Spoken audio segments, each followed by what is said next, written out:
Hoje estou no Tamboré 11 em Alphaville e eu vou mostrar uma casa que acabou de ser construída. Mas antes de mostrar, se você ainda não é inscrito no nosso canal, clique aqui no inscrever-se, deixe o seu joinha e ative o sininho de notificações.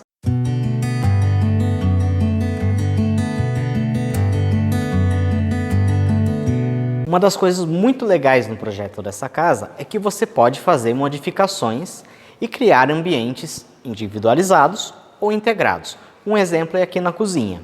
Se você gosta de uma cozinha mais individualizada, você pode só deslocar a porta e separar a área de lazer da cozinha. E você pode isolá-la da sala também. Eu prefiro integrado, então eu deixaria tudo do jeito que está.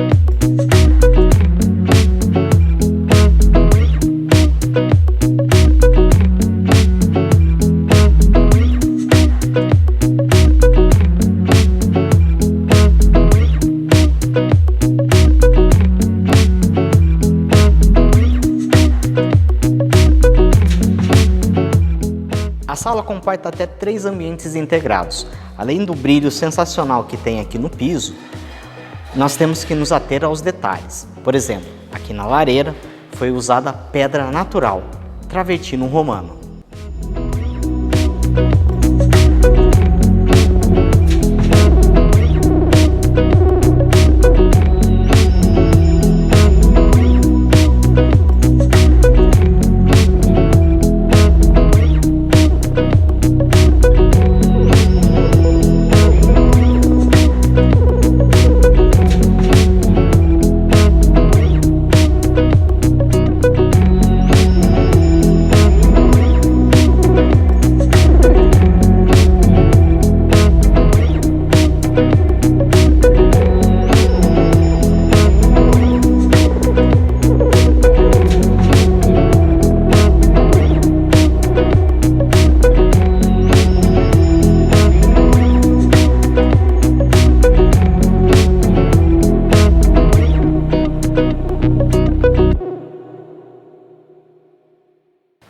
Além de uma sala íntima com uma vista maravilhosa para a serra, esse sobrado tem 5 suítes. Eu vou mostrar alguns deles, embora esteja ainda em construção, e eu vou dar destaque para a suíte master, que está realmente de tirar o fôlego.